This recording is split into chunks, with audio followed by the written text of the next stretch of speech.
Last night, I had the pleasure to attend WDB's Legacy Award Mixer.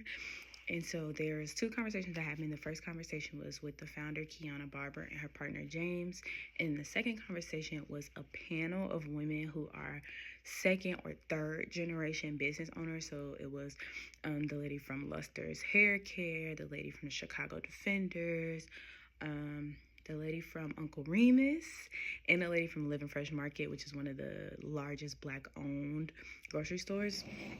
And so I wanted to share with y'all some of the things they taught me if you weren't able to be in that amazing room. So the first thing that I learned was that there are a lot of benefits to having a partner and to collaboration. If you think you're going to be able to do everything alone, it's going to just make it harder. It's better to have a piece of $1 million business than to just have your own 100,000 for some people, not for everybody. And so the quote that I took away that James had said was, "I'd rather have a piece of a watermelon than a whole grape." I'm going to just leave that right there. And then Kiana was reminiscing about how when she was 26, it was like, I want to say she said 2004, 2006, she was working in entertainment and she was working with musicians and trying to have a conference and failing. She was failing and she was pivoting, but she was not quitting. And for me at 23, it means a lot to hear her say that and to see where she is 22 years later and how she's grown and pivoted and really came into where she was supposed to be and really established her purpose. Like now when you look at her, you see the glamour, you see the accomplishment, the success. But I love that she was sharing the time when there was not as much success. Like she knew this was for her, but she wasn't exactly clear on how she's gonna do it, the support she needed, etc. So that was dope. Now on the other hand, the panel dropping gems, of course. One was don't believe the hype.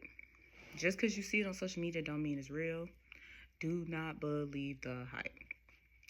The other one was debt is part of business. They said the big corporations are in debt. Business runs off debt. Yeah, let that sink in. And then the lady from Uncle Remus, she was making a real big point. She said, owning your business does not mean you own your brand. Owning your business does not mean own your brand, because owning your brand includes trademarks and copyrights and people not being able to use your logo and your branding without your permission or something and stuff. So that was dope. And then somebody asked them about being a mom and balancing that. And what they basically said was, you just do it. Like, you can't overthink it. You just have to get up and do it. And I'm going, yeah, sometimes you do just gotta get up and do it. I don't got no kids, but they be feeling like I do. And then the last three things, I'm going to speed race. One was think big with who your competition is, and respect the vision of who started the organization, or respect your own vision.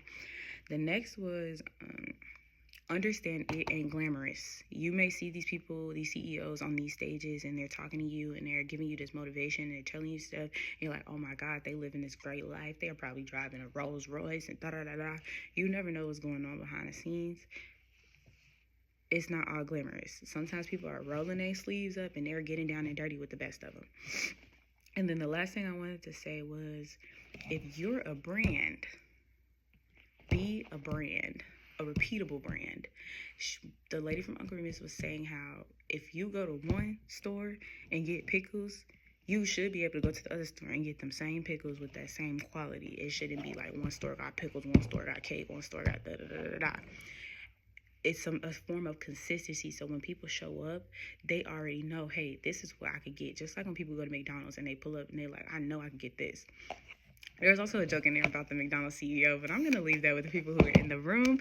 And yeah, so if you weren't able to attend that yesterday, today they're having a gala, which I think is going to be super dope. I'm a little biased because I'm one of the youth entrepreneurs pitching in the contest, but if you pull up, come find me. Come see me again. I am Attorney Sledge, the founder and executive director of Meerkat Impact.